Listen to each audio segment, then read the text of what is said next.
I have a bit of a love-hate relationship with Gran Turismo 4. While I love the insane variety of cars and tracks to choose from, there are a number of things that bother me with this game.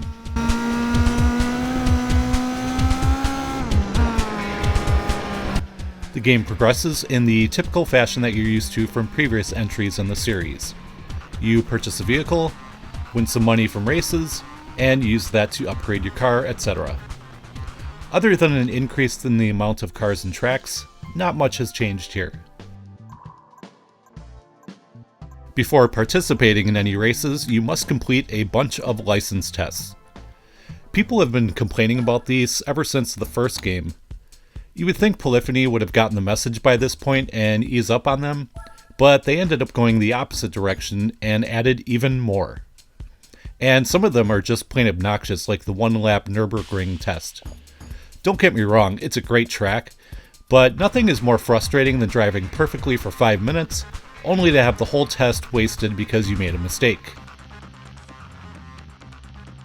The graphics are beautiful in this game. The car models are incredibly detailed, and the tracks are a joy to look at. The replays look excellent as well, and they even included the ability to race in 480p and 1080i resolutions. It makes an already gorgeous game look even better.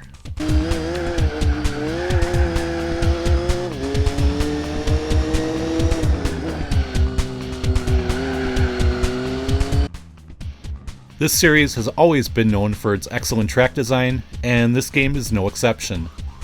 They really put together some fantastic new circuits like Costa di Amalfi, El Capitan, and the Grand Canyon. However, this awesomeness is offset by the inclusion of some really boring real-world tracks. It also seems like the really cool original tracks are not featured prominently enough, and if you want to race on them, you have to do a crappy Family Cup that only nets you 500 credits for winning. The controls in this game are just as excellent as they always have been.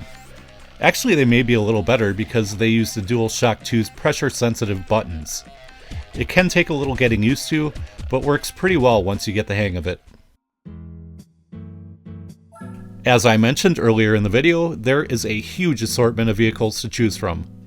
You'll be able to race in sports cars, classic cars, pickups, rally cars, and more. I was kind of disappointed with the small number of vehicles in Gran Turismo 3, but this game went above and beyond my expectations as far as car choices go. One thing that drives me absolutely nuts about Gran Turismo 4 is how the game constantly gives you prize cars that cannot be sold. It's such a bummer when you get a new car and think you'll be able to make some good money off of it so you can upgrade your other cars, and the game says it cannot be priced. It ends up killing some of the replay value and makes some of the events feel pointless. It's also frustrating that some of the cooler cars are extremely limited in what races they can participate in.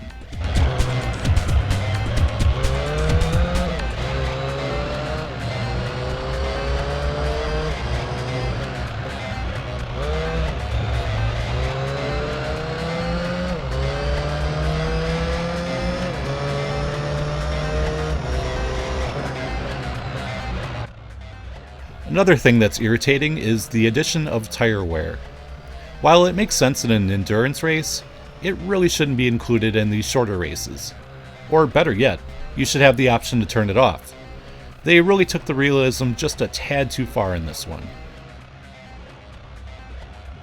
I wasn't really a fan of the music in Gran Turismo 2 or 3, but they greatly improved that category in this one.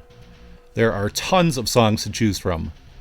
There are a couple of stinkers here and there, but most are really enjoyable to listen to as you're driving. The cars all sound nice as well. Great job in the audio department.